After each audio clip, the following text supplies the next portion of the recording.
Hi, welcome back to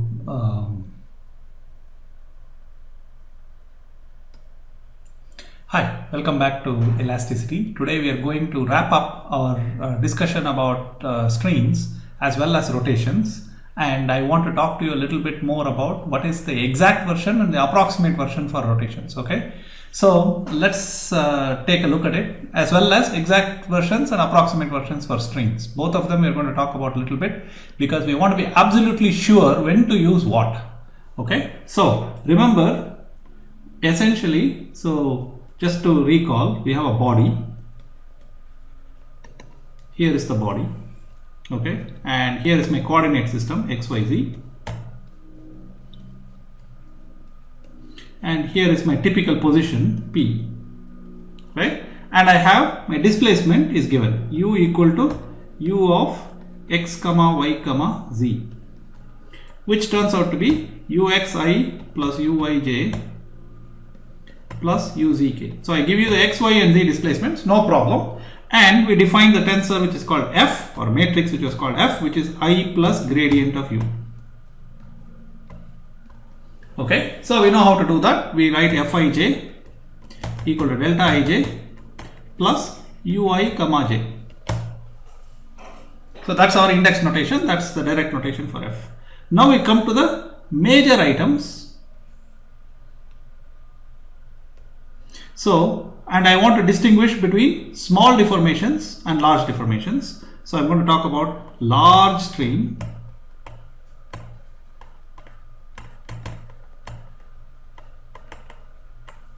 and this one will be small deformations. Okay,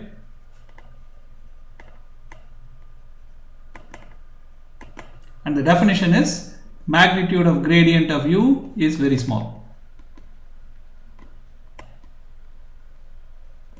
That's what we mean by small strain. Okay, how small it is depends upon to some extent experience and so on. Okay, so for large deformation, our first most important thing was C, and that looked like F transpose F, which is I plus gradient of U plus gradient of U transpose plus gradient of U transpose gradient of U. The small deformation version of this says C is approximately equal to I plus gradient of U plus gradient of U transpose. Okay, that's C. Strain is called E, and this is called the technically it's called the Lagrangian nonlinear strain,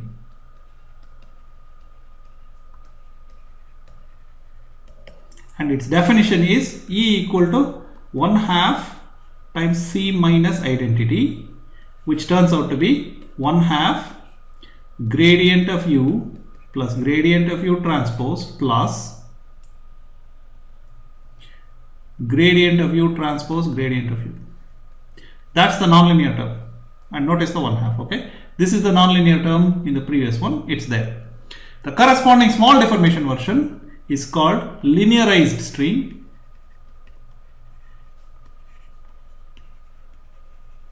and the symbol for that is epsilon, and that looks like 1/2 gradient of U plus gradient of U transpose. Notice this term is missing. Okay, so that's small strain, large strain.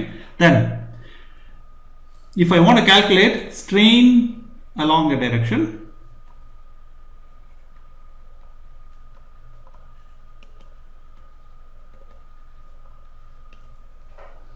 whose unit vector is n equal to nxi plus nyj plus nzk.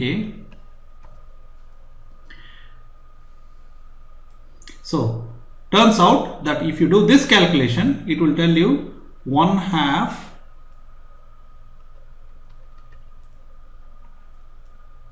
L final squared minus L initial squared over L initial squared. Notice it's not exactly change in length per unit length. It is some complicated change in length squared per unit length squared. This term turns out to be N times E times n. You know what this notation means, right? That is, this is row vector, square matrix, column vector. Okay, we'll get a number. This number is called the strain, Lagrangian strain along the direction, and it's not actually change in length per original length. It is 1/2 of the change in the square of the length divided by the original square of the length. Of course, you can back out the other information, but we don't really care.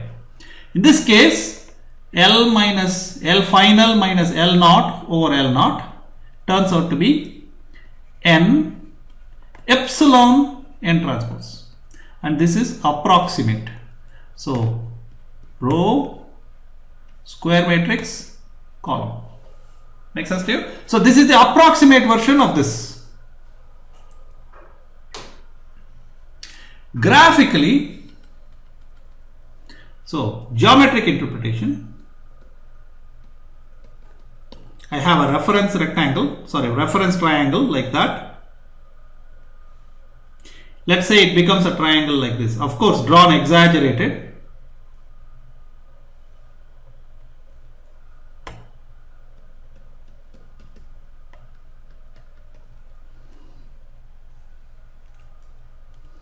I'm going to write this original unit length, let us say.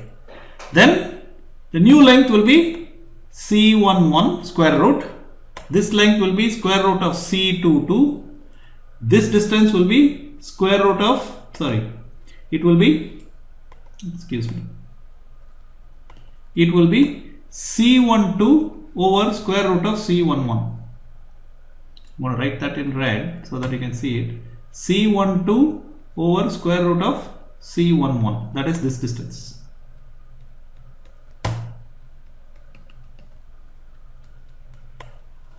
This angle is called phi12.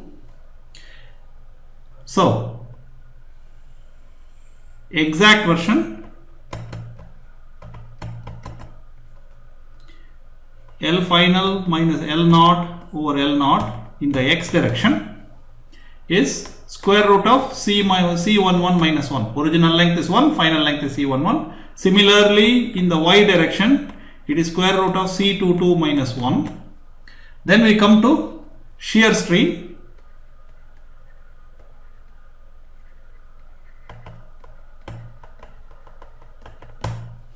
And this is tan, so it is called gamma 12, which is tan of phi 12. That's the definition for shear strain, which turns out to be, if you compute it, it will turn out to be C12 over square root of C11 C22 minus C12 squared. How did I get to this? Turns out that sine phi 12 equals C12 over square root of C11 C22. You can see that from this figure. Look at this figure, you can see the sine of this angle is this divided by that. Okay. Small deformation version.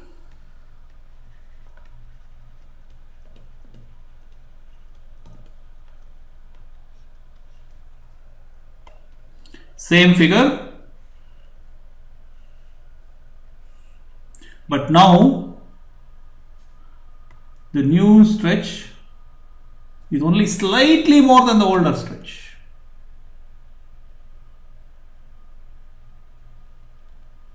The new angle is only slightly more. There you go. That's my new shape. And now this will be epsilon 11 plus 1, epsilon 22 plus 1, and this is phi 12.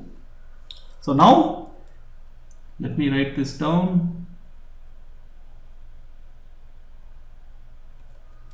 This is E11, this is E22. Now in our case, E11 is approximately equal to epsilon 11, which is U1, 1. E22 will be approximately epsilon 22, which is equal to U2, 2. Because this comes from gradient of U plus gradient of U transpose divided by 2. Finally, gamma 12 is approximately equal to phi 12, which turns out to be equal to 2 times epsilon 12, which is u1 comma 2 plus u2 comma 1. So the exact version is this, approximate version is that. Exact version, approximate, exact version, approximate. And if you want to see what square root of C11 is, turns out to be 1 plus u1 comma 1 plus u1 comma I square root minus 1. This term has been dropped out. And then the square root has been simplified. That's the connection between geometric strains in finite deformation and the corresponding version in the small deformation. You want to use this when, roughly speaking, if u1 comma 1 or ui comma j is more than, any one of them is more than about 0.3 or 0.2 or something like that, you will start really seeing serious effects of this. You want to use this if ui comma j is less than 0.2 or less than that. Okay. Typically for metals, we are thinking in the range of 0.002 or 0.02, something like that. It's very small. Okay. So I want you to understand that for metals, we are well within that range. But once you get to rubber and other things, will get, you have to probably use this side depending upon the situation. Okay. So that's it as far as small strains go. Now I'm going to talk to you about the next one, which is rotation.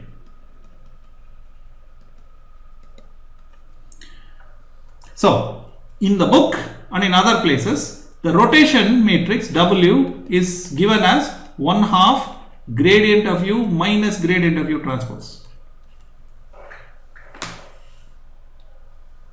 Okay, that's W, and the book routinely refers to this as rotation. Technically, this is not correct. This is the infinitesimal rotation.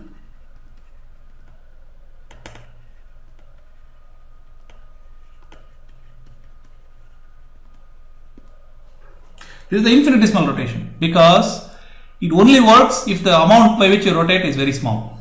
So, for small deformations,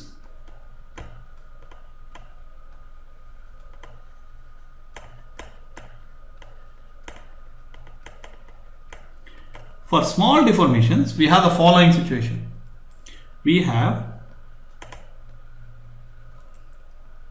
gradient of U equals epsilon plus W. This one is 1/2 gradient of U plus gradient of U transpose. This one is 1/2 gradient of U minus gradient of U transpose. So roughly speaking, let me write it down so that you can see this. If the displacement gradient is small,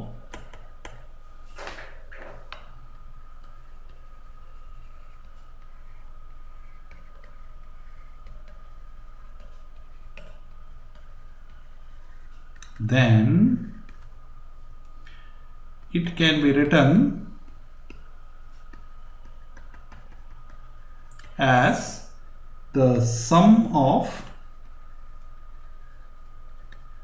the small strain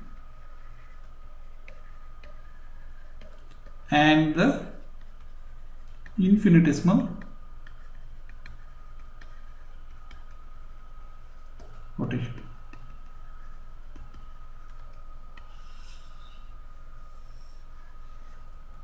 So when the displacement gradient is small, it can be written as the sum of the small strain and infinitesimal rotation. Small strain, infinitesimal rotation. Main thing is this will not work for finite rotations. What do I mean by that? Imagine I take a rectangle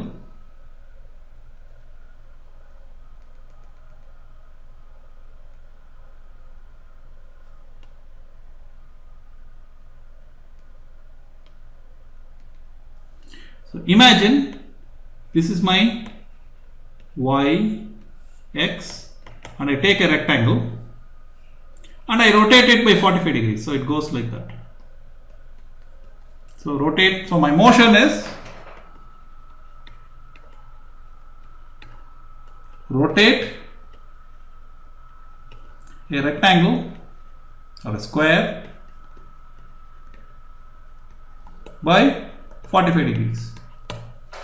Okay, that's a very simple motion. Nothing is happening. So you would expect strain to be 0, right? Because there's no change in any length. You draw a you draw a right angle in the beginning, it will stay a right angle. So there's no strain. Okay, so I'd expect the strain to be 0. Let us see if you'll actually get it.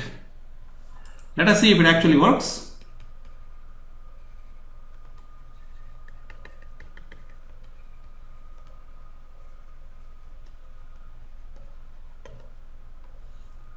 So for that I am going to define. So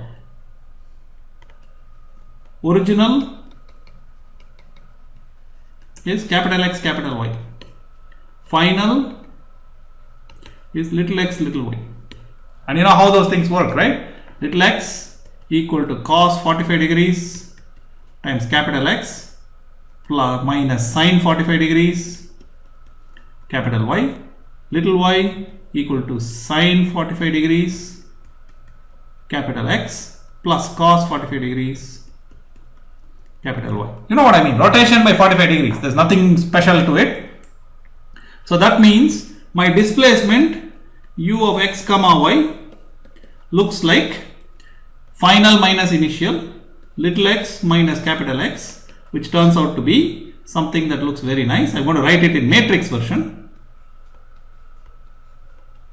Turns out to be cos 45 degrees 1 over root 2 minus 1 over root 2 1 over minus 1 over root 2, sorry, this has to be minus, this has to be plus. You can see this is 1 over minus 1 over root 2, this whole thing, this one is 1 over root 2, etc. Okay, so I'll get 1 over root 2 minus 1 times capital X, capital Y. Where did I get these minus ones? It's from this.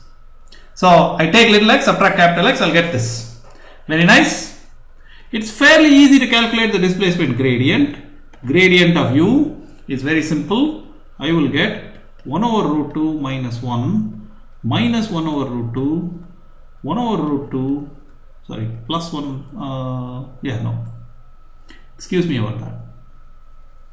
I just make this minus 1 over root 2, 1 over root 2, and then 1 over root 2 minus 1. That's my gradient of u matrix. So let us see what happens to epsilon. 1/2 gradient of u plus gradient of u transpose, which turns out to be, if you do that, you get 1 over root 2 minus 1, 0, 0, 1 over root 2 minus 1. Hey, wait a minute. I am getting small strain epsilon not equal to 0. You would expect that. No, it's just a rigid body motion. So there's nothing, there's no distances, nothing are changing, there is no angle, there is no shear, there is no stretch, nothing. But your epsilon matrix gives you something that is non-zero. Why is that? So pause, think about it, and then come back and answer, okay? Because it's important for you to be able to see an answer and then come back and listen to what I have to say. Did you pause? Are you ready to hear my answer? So here it is. The reason is that epsilon is only an approximation for E. Remember, we threw away gradient of u transpose gradient of u terms. Just to recall, can you see this? This is the exact version. This was only an approximate version, and this was only valid if gradient of u is very small, and 1 over root 2 is not very small. Okay, so you cannot really use this you really have to go and use the full version. So 1 over root 2 is not very small.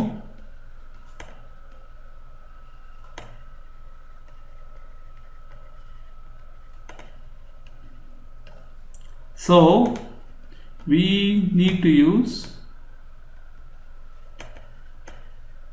E, and you can see that if I do E, which is 1/2 gradient of U plus gradient of U transpose plus gradient of U transpose gradient of U, calculate this and you will see you will get 0, 0, 0, 0. So capital E will work in all situations.